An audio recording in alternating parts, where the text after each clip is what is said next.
Corona में शहीद corona योद्धाओं के बच्चों को सतयुग दर्शन देगा निःशुल्क शिक्षा। इंडियन मीडिया वेलफेयर एसोसिएशन के प्रतिनिधि मंडल ने सतयुग दर्शन विद्यालय फरीदाबाद के प्रशासन से मिलकर अनुरोध किया है कि जो पत्रकार कोरोना काल में शहीद हुए हैं, उनके बच्चों को अपने यहाँ सतयुग दर्शन विद्यालय में निःशुल्क शिक्षा देने का सहयोग करे। इमवा अध्यक्ष राजू निशाना ने बताया कि सतयुग दर्शन विद्यालय प्रशासन ने उनकी इस बात को स्वीकार कर लिया है और विद्यालय के प्रधानाचार्य नीरज मोहन पुरी ने कहा कि शहीद कोरोना योद्धाओं के मेधावी बच्चों को वो अपने यहाँ निःशुल्क बोर्डिंग में दाखिला देंगे, जिनकी उम्र 6 से 14 वर्ष के बीच होगी। सतयुग दर्शन विद्यालय फरीदाबाद भूपानी लालपुर रोड पर स्थित है।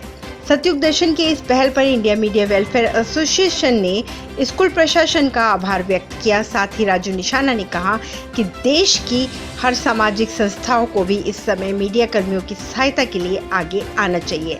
इस पहल के लिए और स्कूल प्रशासन से बात करने के लिए इमवा सचिव श्वेता अरोड़ा ने अहम भूमिका निभाई है। IPL 14 के बचे हुए मैच खेले जाएंगे UAE में। कई टीमों में कोरोना के केस सामने आने के बाद IPL 14 को 4 मई को टाल दिया गया था। इस सीजन के 31 मैच खेले जाना बाकी है। टूर्नामेंट का आयोजन सितंबर-अक्टूबर में होगा। नए संसद भवन में 16,000 गाड़ियों को पार्क करने की होगी सुविधा। हालांकि सिविल सोसाइटी के सदस्यों ने ट्रैफिक बढ़ने पर चिंता जताई है। केंद्रीय लोक निर्माण विभाग के अनुसार आम केंद्रीय सचिवालय भवनों, केंद्रीय सम्मेलन केंद्रों, SPG, प्रधानमंत्री आवास और उपराष्ट्रपति के भवनों में 14,095 वाहनों के लिए पार्किंग की जगह उपलब्ध कराई जाएगी। 9,444 मीट्रिक टन ऑक्सीजन लगेगी रोजाना कोरोना की तीसरी लहर आने पर। कोरोना की तीसरी लहर को लेकर दिल्ली हाई कोर्ट में जमा कराई गई रिपोर्ट। IIT दिल्ली ने अपनी एक रिपोर्ट में कहा है कि दिल्ली को कोरोना के सबसे बुरे दौर से निपटने के लिए तैयार रहना चाहिए।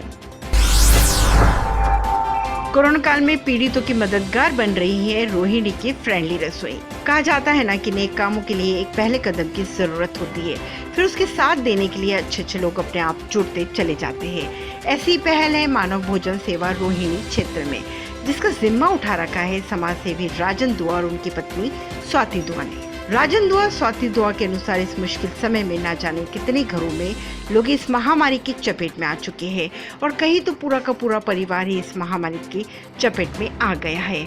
इस बात का उन्हें एहसास था कि उन घरों में खाना कैसे बनेगा और पीड़ित लोग कैसे भोजन कर पाएंगे, और लोगों की इस परेशानी को दूर करने के लिए फ्रेंडली रसोई की शुरुआत की गई। इस मुहिम में राजकुमार कौशल के साथ यशपाल बत्रा, नरेश कुमार, मनीष दुआ, सुरेश, सुमित भारती, अंजलि सहित अनेक लोग जुड़ गए। बीते 16 अप्रैल से शुरू हुए इस सफर में लगभग एक दिन में 25 थालियां पहुंचाई जा रही थी और इस समय यह 200 थाली तक पहुंचाया जा रहा है। इस सेवा के बारे में राजकुमार कौशल का कहना है कि उन्होंने एक नामी होटल मैनेजमेंट कोर्स के एक संस्था से कुछ छात्रों को खाना तैयार करने तथा उनके घर घर पहुंचाने के लिए एक टीम तैयार की है। तो ये हमारा मानव सेवा भोजन सेवा का हमारा एक छोटी सी सेवा जो हम लोगों तक पहुंचा पाए। पिछले 40 दिनों से हम सभी को जो हमारी मानव भोजन सेवा की जो टीम है, दिल से एक आनंद की अनुभूति के साथ एक सेवा का हमने ये बीड़ा उठाया था और हम ईश्वर का, परमपिता परमात्मा का बहुत धन्यवाद करते हैं कि उन्होंने हमारे को इस लायक बनाया जिससे कि हम लोगों की सेवा कर पाएँ। हर रोज दोपहर का खाना और रात्रि भोजन के लिए नया मेन्यू बनाया जाता है और उसको एक बहुत ही आकर्षक और सुरक्षित पैकिंग में बिल्कुल समय पर रोहिणी क्षेत्र के अधिकांश सेक्टर्स में पहुंचाया जाता है। हर रविवार को एक स्पेशल थाली का भी वितरण किया जाता है। उन्होंने ये भी बताया कि वो ईश्वर से दुआ मांगते हैं कि पूरी दुनिया को इस महामारी से जल्द निजात मिले और फिर से लोग एक सामान्य जीवन जीने लगे। उन्होंने उन लोगों का भी धन्यवाद किया है जिन्होंने इस मुहिम में इस सेवा कार्य के लिए निरंतर रूप से चलाए रखने के लिए उनकी तन मन धन से मदद की। अगर आपने भी खुलवाया है जनधन खाता तो मुश्किल वक्त में मिल सकती है मदद। इस योजना के तहत खाता धारक को अपने भविष्य सुरक्षित करने के साथ ही वो सभी अधिकार हासिल होंगे जिससे वो अभी तक दूर था।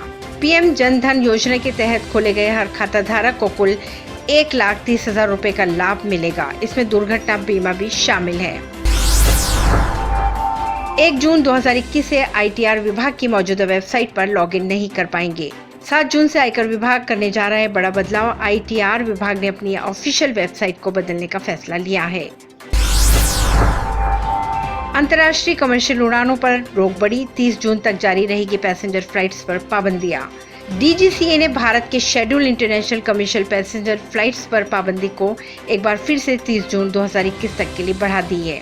इससे पहले अप्रैल में इसे 31 मई तक के लिए बढ़ाया गया था। ये प्रतिबंध इंटरनेशनल कार्गो ऑपरेशंस और DGCA द्वारा विशेष रूप से मंजूर उड़ानों पर लागू नहीं होगा। दिल्ली में पारा पहुंचा 40 के पार। मौसम विभाग के मुताबिक दिल्ली का अधिकतम तापमान सामान्य के बराबर 40.1 डिग्री सेल्सियस दर्ज किया गया है। लगातार गर्मी का प्रकोप झेल रहे दिल्ली वासियों को सप्ताह के अंत तक आंशिक रूप से राहत मिल सकती है। दिल्ली के बाद यूपी समेत कई राज्यों में 1 जून से दे सकते हैं लॉकडाउन में छूट। उत्तर प्रदेश में भी आंशिक कोरोना कर्फ्यू 31 मई तक सुबह 7 बजे तक प्रभावी रहेगा। 1 जून से इसमें और ज्यादा ढील देने की संभावना के संकेत मिल रही है।